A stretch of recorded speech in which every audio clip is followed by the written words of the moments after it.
बहुत बहुत शुक्रिया आपका कि आपने एक अहम मौजू पर मुझे बोलने का मौका इनायत फरमाया। और बड़े अफसोस की बात है कि बड़ी धूमधाम से हुकूमत की तरफ से इस बात को रखा गया, मगर 30 से ज़्यादा एमपी यहाँ पर मौजूद नहीं है।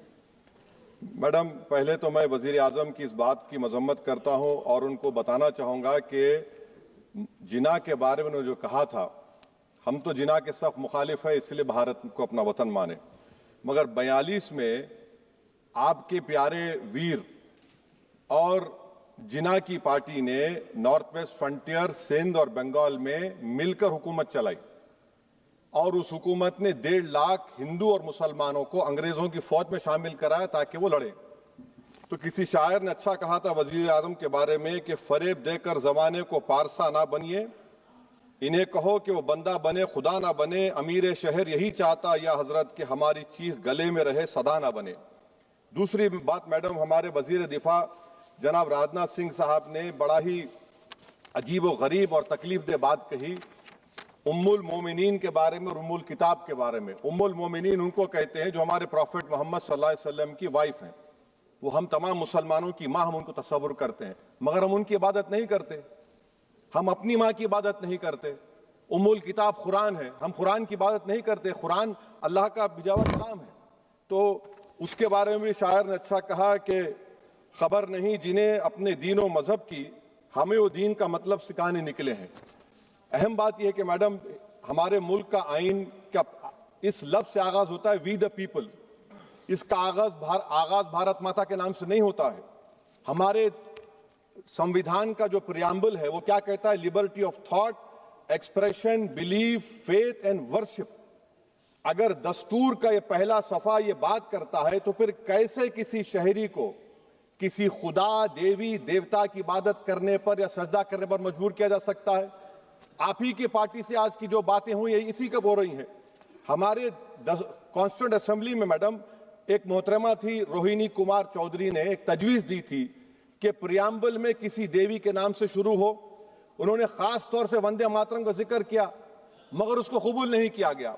फिर केवी कामत साहब ने एक तजवीज दी कि इट्स सिटीजन्स को बदलकर हर सिटीजन्स किया जाए और खुदा के नाम से शुरू किया जाए, वो तरमीम को मुस्तरद कर दिया गया।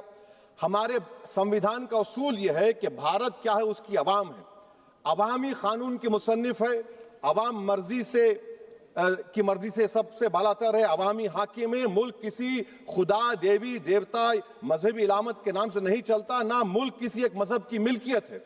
इसीलिए बाबा साहब अम्बेडकर ने क्या कहा था? उन्होंने मदर इंडिया के नजरिए को मुस्तरद किया। बाबा साहब ने एक नई इस्तिलाह वजह कर दी और कहा कि भैक्षित भारत, ये बाबा साहब अम्बेडकर ने कहा। अब मैडम, अगर मजहबी आजादी इस आइन का बुनियादी उसूल है तो सवाल यह पैदा होता है कि उस वक्त हमारे जो कॉन्स्टिट्यूंट असेंबली के प्रेसिडेंट थे जनाब राजेंद्र प्रसाद साहब ने किस बुनियाद पर वंदे मातरम को कौमी तराना करार दिया? ना तो कोई सेक्यूर रेजोल्यूशन है इसके बारे में। मैडम, मैं आपको बताना चाहूंगा कि जुडिशरी क्या कहती है।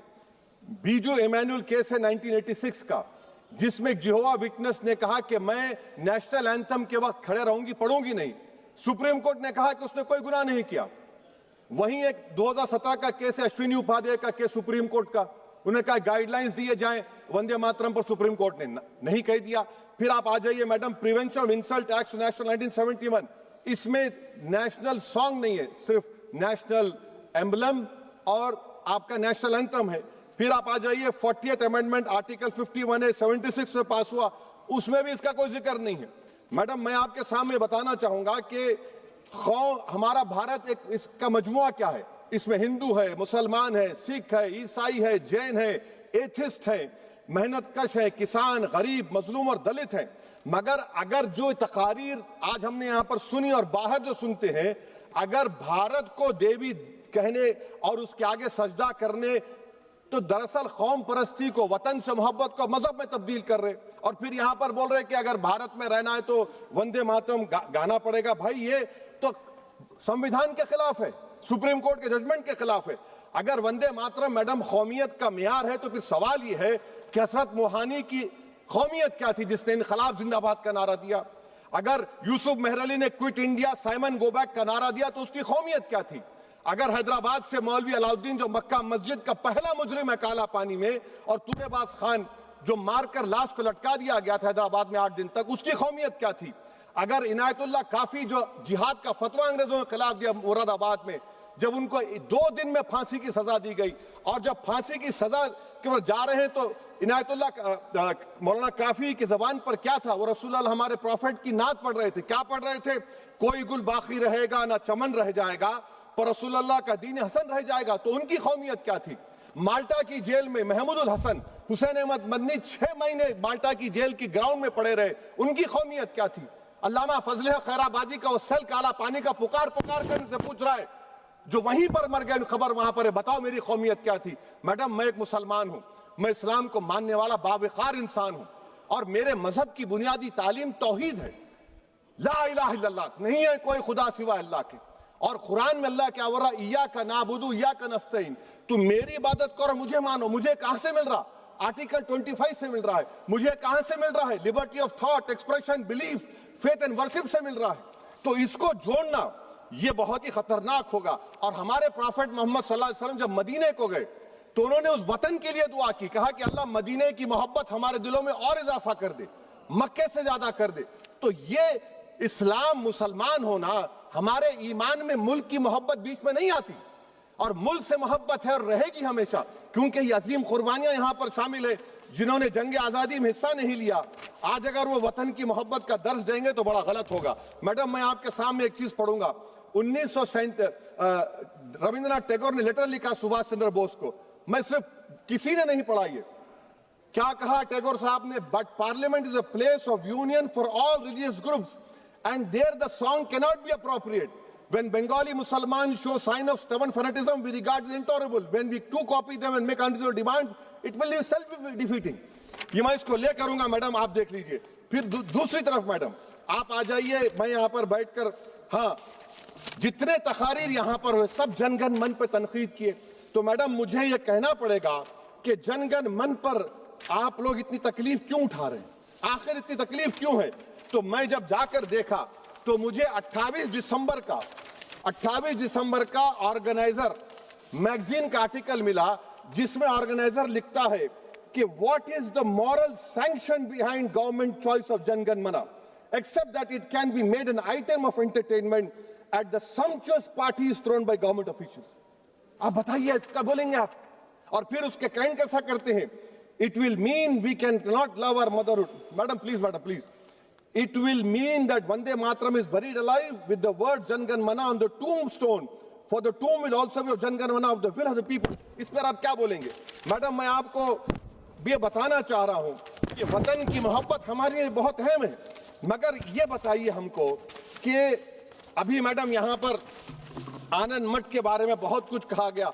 मैं सिर्फ 2 मिसालें आपको देता हूं। आनंद मठ के पेज नंबर 70 और 80 को पढ़ लीजिए। इसके बाद सनातन जहां मुसलमानों के घर पाते थे, इन्हें आग लगा देते थे। आप पेज नंबर 98 पढ़िए। हमें सिर्फ इन मुसलमानों को जड़ से खत्म करना है, क्योंकि खुदा के दुश्मन बन चुके हैं। फिर आप पेज नंबर 115-16 दीजिए। फिर मुख्तलिफ इलाकों में मुसलमानों को सदा देने के लिए भेजे जाते, जहां मुसलमान आबादी नजर आती जला दिया जाता। फिर आप देख लीजिए मैडम, सफे नंबर 120 पेज 120, बंकिम लिखते हैं कि सनातियों को मालूम नहीं था कि अंग्रेज हिंदुस्तान को निजात दिलाने वाले हैं। ये आप क्यों कर रहे हैं? अब आप मैडम, मैं आपको पेपर्स दे कर दूंगा। मैडम, भारत में हमारी आजादी इसलिए आई और बरकरार रही कि हमने मुल्क और मजहब को एक चीज नहीं बनाया। हमने ऐलान किया कि हमारी मुल्क मुख्तलिफ तबकात मज़ाहिब पर मुश्तमिल है।